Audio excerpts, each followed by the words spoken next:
Hello and welcome back to our channel. Today we are going to talk about the Nepal situation. The streets of Nepal have been shaken.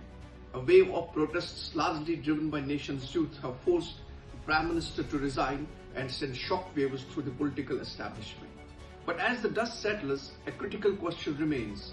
Was this just a moment of frustration or a genuine turning point for Nepal's history? Can they truly reclaim power and shape their country's future?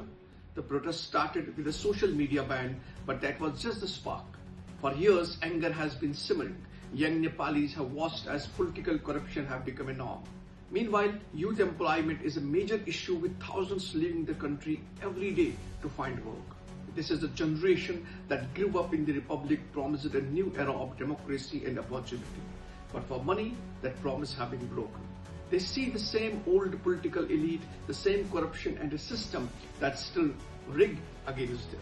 The social media ban was the final straw, a direct affront to their primary form of communication and a symbol of government's disregard for their voices. But the protests achieved something what they call significant. They forced the resignation of a prime minister, a rare victory in Nepal's volatile politics. They showed a powerful unified front demonstrating that the youths are not just passive observers but a force. Now the real challenge begins. The protesters may have toppled a leader, but it turned the political landscape more unstable than ever. As the protests reached their peak, they veered into darker, more violent territory. The same young people who were demanding free speech also stood by as public property was destroyed.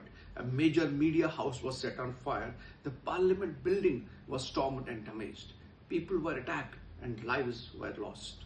This raises a critical question. If the goal was to demand democratic rights, why to resort to such destruction?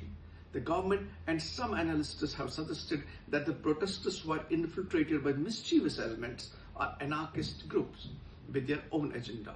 They claim that these outside forces used the legitimate anger of the youth to incite violence and cause chaos, aiming to destabilize the country for their own gains. The full extent of what happened is still under investigation, and the truth may be a mix of both. It's possible that a genuine movement born out of frustration was hijacked by those who saw an opportunity for violence.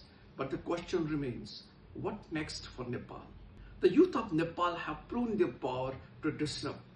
The larger picture to be seen now is whether they can translate this energy into long-term change. Will they organize beyond the street, push for new leaders and hold the next government accountable, or will this movement fade, leaving the old guard to reassert control?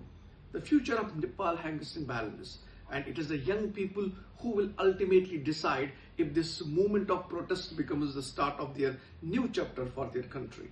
As the situation continues to evolve, we will keep a close watch on the developments and update you in our next video.